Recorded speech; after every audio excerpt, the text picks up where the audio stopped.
we gaan nog een oefening vandaag doen. Hoppakee, single hand drill. Kleinere knuppel, of je doet gewoon een hele knuppel en dan doe je in het midden van de knuppel. Hoppakee, in het midden van de knuppel. En als je een hele knuppel hebt, en dan lekker, pap, goed er tegenaan. Hoppakee. Hoppakee. Palm naar beneden, hè.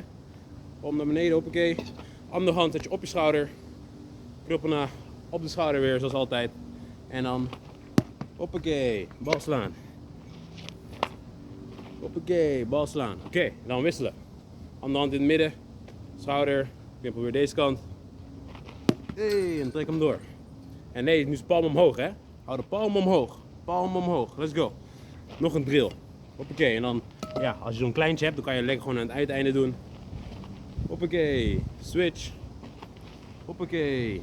Ja, lekker. En dan, hey, als je nog zo met twee handen. Ook in het midden van je knuppel met twee handen. Om het af te sluiten. Pap, ik moet naar de bal toe. Ik moet naar de bal toe. Hé, dat is de drill. Hé, nog eentje voor vandaag.